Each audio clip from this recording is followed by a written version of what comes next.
दोस्तों, इस वीडियो में आप देखेंगे 2024 में रिलीज हुई एक दिल छू लेने वाली फैंटेसी थ्रिलर मूवी की कहानी, जो आधारित है एक नेक दिल राक्षस लड़की और परी लोक के एक अमर लड़के की अनोखी प्रेम कहानी पर। इस फैंटेसी स्टोरी में न सिर्फ भरपूर एक्शन है, बल्कि इस प्रेम कहानी का अंत देखकर आपकी आंखें भर आएंगी, क्योंकि ऐसी फिल्में बहुत कम ही बनती हैं। तो चलिए अब ये जबरदस्त कहानी शुरू करते हैं। फिल्म की शुरुआत में एक रात एक हॉल में शादी का कार्यक्रम दिखाया जाता है। तभी वहां भिखारी के वेश में एक आदमी आता है और वहां मौजूद लोगों से कहता है, तुम लोग शादी में शामिल होने आए हो या किसी की मैयत में, क्योंकि मुझे तो यहाँ कुछ अशुभ होने का संकेत मिल रहा है। तो दूल्हा उस भिखारी से कहता है, आज मेरी शादी वाले दिन तुम कैसी बकवास कर रहे हो। इस पर भिखारी उस दूल्हे से कहता है, तुम्हें पता भी है कि तुम किससे शादी कर रहे हो। ये सुनते ही दुल्हन कूदकर भिखारी का गला पकड़ लेती है, पर भिखारी उसे दूर झिटक देता है और अपने असली रूप में आ जाता है। दरअसल वो परी लोक का एक हेडमास्टर होता है। फिर वो अपनी शक्ति से मोमबत्तियां बुझाकर वहां से माया हटा देता है, जिससे वहां मौजूद लोग अपनी असली दानों वाले रूप में आ जाते हैं। तथा वो लड़की भी एक दानवी होती है, जो एक इंसान से शादी कर रही होती है। सच सामने आते ही सभी दानों हेडमास्टर की तरफ हमला करने उसकी ओर बढ़ते हैं, लेकिन तभी मास्टर का शिष्य मोकिंग वहां आकर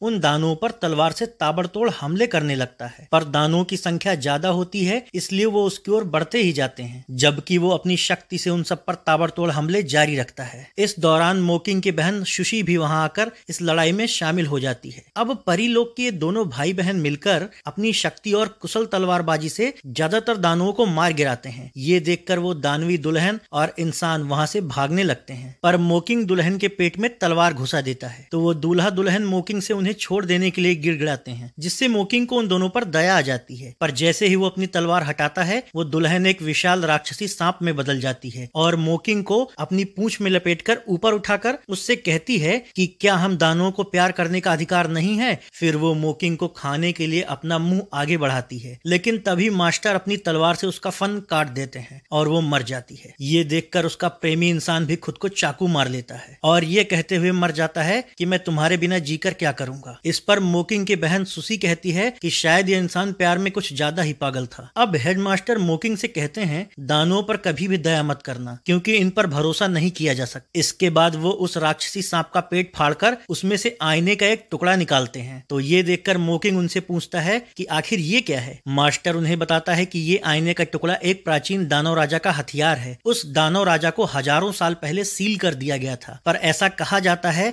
कि अब उसका पुनर्जन्म हुआ है, जिससे तीनों लोकों में तबाही मच जाएगी। अगले सीन में दानव लोक दिखाया जाता है, जहाँ एक बुजुर्ग कुछ दानव बच्चों को उसी दानवराज बाजी की कहानी बताते हुए कहते हैं कि हजारों साल पहले परीलोक और दानवराज बाजी में भीषण युद्ध हुआ था, जिसमें बाजी हार गई और उसकी शक्तियों को एक जादुई आईने में सील कर दिया गया। तब से सभी दानव कबीले इस लोक में आकर बस गए और यहीं रहने लगे। इन्हीं बच्चों के बीच में एक चुलबुली बिल्ली दानव लड़की मियू भी होती है। मियू दानव होने के बाद भी बहुत नेक दिल होती है और वो हमेशा दूसरों का ख्याल रखती है। तो बाजी की ये कहानी सुनने के बाद मियू वहाँ के दानव मंदिर में रहने वाले एक कुत्ते को खाना देने जाती है। तभी उसकी नजर चेरी ब्लॉसम के पेड़ पर पड़ती है, जो कि कई सालों बाद खिल उठा था। जैसा कि कहानी सुनाने वाले उस बुजुर्ग ने बताया था कि जब ये पेड़ खिल उठेगा तो समझ लेना कि दानव बाजी अपने इस जन्म में जागने वाली है। इसी बीच वो बच्चे वहां आकर मियू के साथ शरारत करने लगते हैं। तो मियू मजाक में अपनी शक्ति से उन बच्चों में से किसी को मूली तो किसी को मशरूम और बच्चों के लीडर को मछली बना देती है। लेकिन फिर वो उन बच्चों को सामान्य कर देती है, क्योंकि ये बच्चे मियू को और मियू इन बच्चों को बहुत प्यार करती थी। दूसरी ओर परीलोक में हेडमास्टर मोकिंग से कहते हैं, मैं तुम्हें एक महत्वपूर्ण काम सौंप रहा हूँ। ये लॉकेट लो,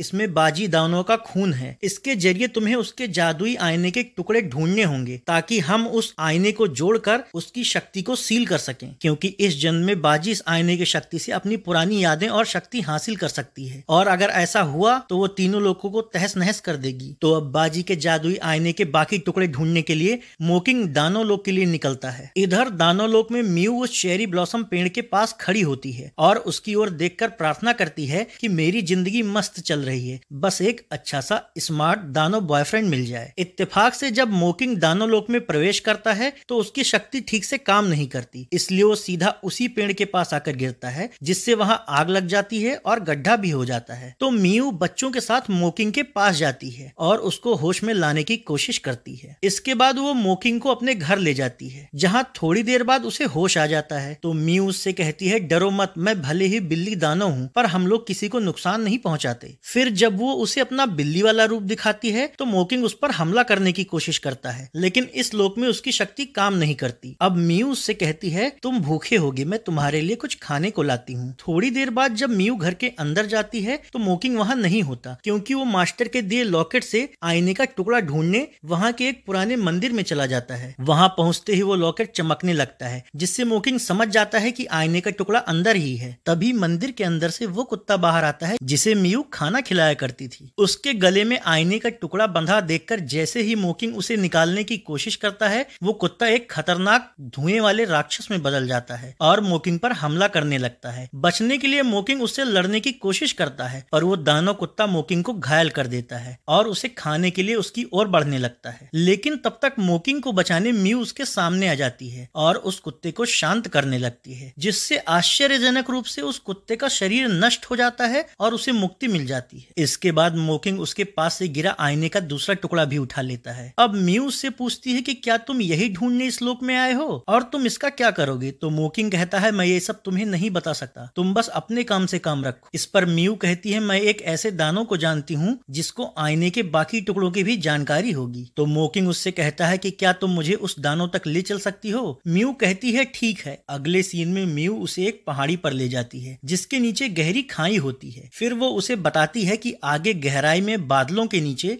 दानवों का एक बाजार है, हमें वहाँ वो दानव मिल सकता है। इसके बाद म्यू अपने बालों की जादुई हेयर पेन की छतरी बनाकर मोकिंग को साथ लेकर नीचे की तरफ कूद जाती है। अब दोनों छतरी के सहारे उड़ते हुए बादलों से गुजरते हुए आगे बढ़ते हैं। फिर इस खूबसूरत उड़ान के बाद ये लोग नीचे उस बाजार तक पहुंच जाते हैं, लेकिन बाजार के अंदर जाने से पहले म्यू मोकिंग को सावधान करते हुए कहती है, यहाँ के दानव परी लोग और वहाँ के लोगों से नफरत करते हैं और अगर किसी को भी ये पता चल गया कि तुम परी लोग से हो तो ये लोग तुम्हें कच्चा खा जाएंगे। अब ये दोनों बाजार के अंदर जाते हैं जहाँ अलग अलग प्रजाति के दानव कुछ न कुछ खरीदने या बेचने आए हुए होते हैं। जैसे जैसे ये लोग बाजार में आगे बढ़ते हैं, इन अजीब से दानवों को इंसानी अंगों को खरीदते बेचते देखकर मोकिंग को इन पर गुस्सा आने लगता है। इसी बीच वहाँ दानव सैनिक पहुंच जाते हैं क्योंकि उनको खबर मिली होती है कि यहाँ शायद कोई परी लोग से आया है। अब सिपाहियों को उधर आते देखकर म्यू मोकिंग को बचाने के लिए उसे पकड़कर खड़ी हो जाती है, जिससे सिपाही आगे बढ़ जाते हैं। फिर जब उन्हें यहाँ कोई नहीं मिलता तो ये दानव सिपाही वापस लौट जाते हैं। इसके बाद म्यू मोकिंग को लेकर एक दानव जासूस के पास जाती है और उससे पूछती है, मुझे बताओ कि जादुई दर्पण के बाकी टुकड़े कहाँ मिलेंगे? तो वो कहता है, इस जानकारी के बदले मुझे तुम्हारा ये कीमती हेयरपिन चाहिए। म्यू के लिए ये जादुई हेयरपिन काफी खास होता है और वो इसे बिल्कुल भी नहीं देना चाहती, पर वो मोकिंग को प्यार करने लगी थी, इसलिए उसको आईने का टुकड़ा दिलाने के लिए वो ना चाहते हुए भी उस सुअर दानव को अपना हेयरपिन दे देती है। जिसके बाद अपनी नाक से सूंघकर वो उन दोनों को होजी रेस्टोरेंट में जाने को कहता है। तो आईने का वह टुकड़ा पाने के लिए अब ये दोनों उस रेस्टोरेंट में जाते हैं। अंदर जाने पर वहाँ एक खूबसूरत महिला झूले पर झूलती दिखती है। उसने आईने का वह टुकड़ा अपने गले में पहना हुआ होता है। तो म्यू मोकिंग से कहती है, हमें इसके पास पहुंचना होगा। तभी उस रेस्टोरेंट का एक कर्मचारी घोषणा करता है कि आज ये सुंदरी तुम में से किसी एक खूबसूरत नौजवान के साथ रात्रि भोज करेगी। फिर इन सभी में से वो महिला मोकिंग को इसके लिए चुनती है। तो आईने का टुकड़ा हासिल करने के लिए मोकिंग उसके साथ कमरे के अंदर चला जाता है, जहां वो कपड़े उतारकर नहाना शुरू करती है और मोकिंग को रिझाने के लिए अपने पास बुलाती है। अब मोकिंग उसके पास जाकर जब उसके गले से आईने का टुकड़ा निकालने की कोशिश करता है तो वो उससे कहती है, मुझे पता है तुम परी लोग से इस टुकड़े की खोज में आए हो। इस दौरान म्यू भी अंदर आ जाती है। उसे अंदर देखकर वो महिला चौंक जाती है और मोकिंग को नहाने वाले टब से बाहर फेंक देती है। फिर वो दानवी उस जगह को एक भयानक जगह में तब्दील कर देती है और खुद एक खूंखार मकड़ी में बदल जाती है, जिसे देखकर मोकिंग और म्यू भागने की कोशिश करते हैं, पर वो दानव मकड़ी मोकिंग का पैर अपने जाले में बांधकर उसे खाने की कोशिश करती है, जबकि म्यू उसे बचाने के लिए पूरी ताकत लगाकर उसे अपनी ओर खींचने लगती है। इस दौरान बचने के लिए मोकिंग भी उस दानव मकड़ी पर हमला करने की कोशिश करता है। इत्तेफाक से उसकी थोड़ी शक्तियां काम कर जाती हैं, पर फिर भी जब वो मकड़ी नहीं रुकती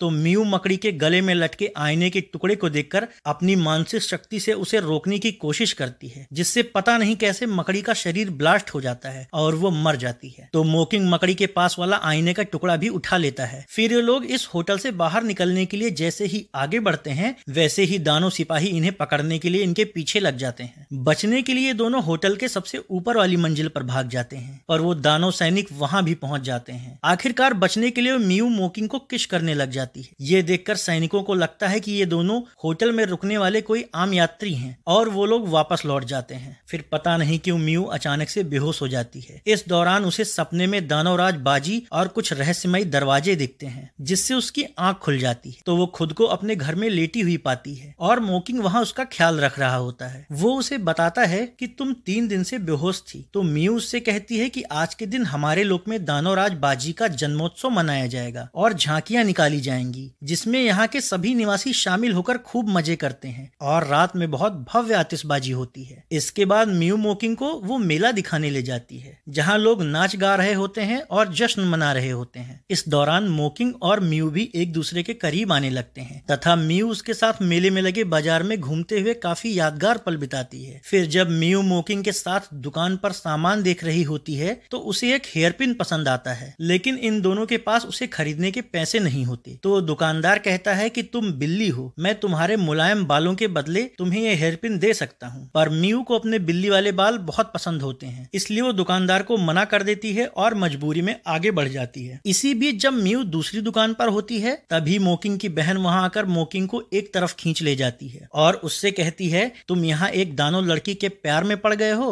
तो मोकिंग कहता है, ऐसा कुछ भी नहीं है। इस पर उसकी बहन कहती है कि याद रखना, दानवों पर भरोसा करना ठीक नहीं है, इसलिए तुम यहाँ जिस काम के लिए आए हो वही करो। इसके बाद उसकी बहन वहां से चली जाती है। अब तक मियू मोकिंग को ढूंढते हुए उसके पास आती है और कहती है, चलो मैं तुम्हें एक खूबसूरत जगह दिखाती हूँ। फिर वो मोकिंग को ऐसी जगह ले जाती है जहाँ से उत्सव के अवसर पर सजाए गए पूरे शहर का शानदार नजारा दिख रहा होता है। वहाँ वो मोकिंग से कहती है, कल रात यहाँ बहुत ही भव्य आतिशबाजी होगी, मैं चाहती हूँ कल का वो खूबसूरत नजारा तुम मेरे साथ देखो। तो मोकिंग उसे कुछ देर रुकने के लिए कहकर उसके लिए वही हेयर पिन लेकर आता है जो उसने बाजार में पसंद की थी और उसके बालों में लगा देता है। फिर उससे कहता है कि तुमने मेरी मदद के लिए अपनी पसंदीदा हेयर पिन उस दानव को दे दी थी, इसलिए मैं तुम्हारे लिए ये लेकर आया हूँ। खुश होकर मियू उससे पूछती है कि बिना पैसे के तुमने कैसे खरीदी? तो वो कहता है, मैंने अपनी तलवार देकर इसे खरीदा है। मियू को ये सही नहीं लगता और वो वापस जाकर उसकी तलवार ले आती है। अब मोकिंग उससे पूछता है, तुमने उससे ये तलवार वापस कैसे ली? तो वो बताती है कि मैंने इसके बदले अपने खास बिल्ली के बालों को बेच दिया। उसका ये अपनापन देखकर मोकिंग के दिल में भी उसके लिए प्यार और गहरा होने लगता है। फिर वो मोकिंग का दिया हेयरपिन गले में पहन लेती है और उससे कहती है, मेरे लिए दुनिया की सबसे अनमोल चीज है। फिर वहां से मियू उसे नदी के किनारे ले जाती है और कहती है, सपने में मैंने यही आईने का आखिरी टुकड़ा देखा था। तभी उनके सामने नदी के अंदर से कछुए के आकार का एक विशाल भवन बाहर निकलता है, जिसके अंदर 3 रहस्यमयी दरवाजे होते हैं। तो अब ये दोनों एक एक करके उन तीनों दरवाजों को पार करते हुए अंदर जाते हैं और एक कमरे में दाखिल हो जाते हैं, जहां इन्हें एक रहस्यमयी आदमी वीणा बजाते हुए दिखता है। पर हैरानी की बात यह होती है कि उस आदमी का प्रतिबिंब आईने में नहीं दिखता। अब वो आदमी इन दोनों को आईने का टुकड़ा देते हुए कहता है, तुम यही लेने यहाँ आए हो ना? तो मोकिंग कहता है, हाँ। फिर जैसे ही मियू उस आईने के टुकड़े को हाथ में लेती है, वो जगह हिलने लगती है और कछुए वाला वो विशाल भवन नदी के अंदर समा जाता है, जिसके अंदर ये दोनों भी मौजूद होते हैं। अब इन दोनों के सामने खड़ी उस आदमी की आत्मा कहती है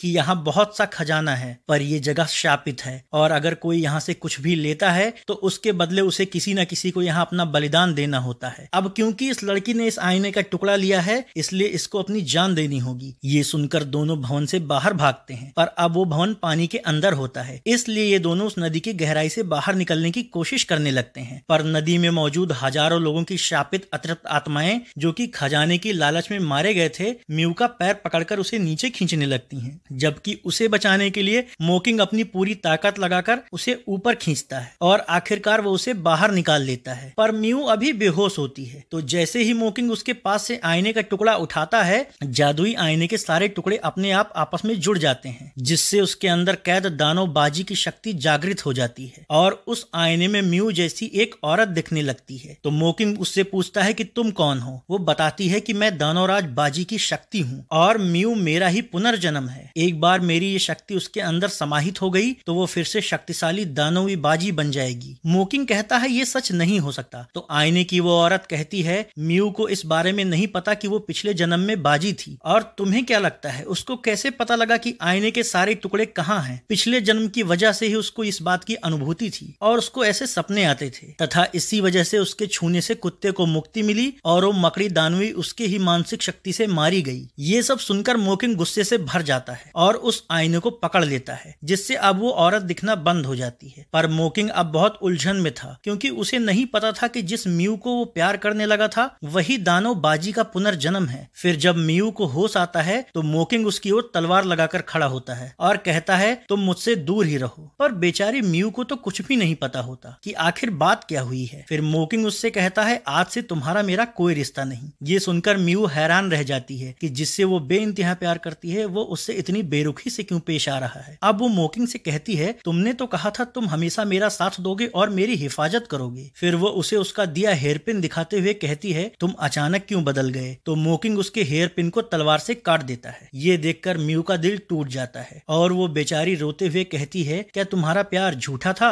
कम से कम मेरी गलती तो बता दो। लेकिन वो उसे अकेला छोड़कर वहां से चला जाता है और परीलोक में जाकर हेडमास्टर को वो आईना दे देता है। तो हेडमास्टर उससे पूछते हैं कि क्या तुम्हें बाजी के पुनर्जन्म के बारे में कोई जानकारी है। इस पर मोकिंग कोई स्पष्ट जवाब नहीं देता। उसको इस तरह दुविधा में देखकर हेडमास्टर पीछे के समय की उस घटना को देख लेते हैं जिसमें मोकिंग को ये पता लगा था कि म्यू ही बाजी का पुनर्जन्म है। तो मोकिंग हेडमास्टर को समझाने की कोशिश करता है कि वो लड़की वैसी नहीं है, उसे कुछ भी नहीं पता। पर हेडमास्टर उसकी एक नहीं सुनते और सिपाहियों से उसे नीचे ले जाने को कहते हैं। फिर वो उस आईने को शील कर देते हैं। दूसरी ओर दुखी म्यू टूटे दिल के साथ वो आतिशबाजी देखती है जो उसने मोकिंग के साथ देखने की सोची थी। फिर वो उस बुजुर्ग के पास जाकर उनसे परीलोक तक जाने का रास्ता पूछती है। तो वो कहते हैं दानवों के लिए वहां जाना आसान नहीं है, सिर्फ एक ही नदी है जिससे होकर वहां जाया जा सकता है। पर उस नदी में जैसे ही कोई दानव पैर रखेगा वो मोमबत्ती की तरह पिघल जाएगा। लेकिन म्यू मोकिंग के प्यार के लिए अपनी जान पर खेलकर भी वहां जाने के लिए तैयार हो जाती है। फिर जब वो उस नदी के पास जाती है तो उसके बच्चे दोस्त उसे रोकते हुए कहते हैं कि इस नदी से कोई दानव जिंदा वापस नहीं आता, फिर तुम उसके प्यार के लिए इसमें क्यों जा रही हो। पर म्यू उन बच्चों को खुश रहने का कहकर उस नदी में उतरकर आगे बढ़ने लगती है, जिससे उसका शरीर पिघलने लगता है। पर वो रुकती नहीं और थोड़ी देर बाद उसे ऊपर की तरफ परीलोक नजर आने लगता है। दूसरी तरफ परीलोक में मोकिंग को म्यू से प्यार करने के लिए जंजीरों में बांधकर सजा दी जा रही होती है। पर वो अब भी यही बात कह रहा होता है कि म्यू अच्छी लड़की है। और उधर मोकिंग के प्यार के बारे में सोचकर आगे बढ़ रही म्यू का शरीर पूरा गलने लगता है। तो उसके अंदर की बाजी की दानव शक्ति उससे कहती है अगर तुम मुझको अपना शरीर कंट्रोल करने दो तो मैं तुम्हें ऊपर परीलोक तक ले जा सकती हूँ। म्यू कहती है मैं मोकिंग के प्यार के लिए कुछ भी करूंगी। उधर हेडमास्टर मोकिंग से एक सच का खुलासा करते हुए कहते हैं कि पिछले जन्म में भी तुम बाजी की प्रेमी थे और ये परीलोक के लोगों को मंजूर नहीं था। फिर वो उसे उसका पिछला जन्म दिखाते हैं जहाँ वो और बाजी प्यार और शांति से एक जगह रहते थे। पर हेडमास्टर और गुरु ने इसका विरोध किया तो उसे बचाने के लिए मोकिंग सामने आया और गलती से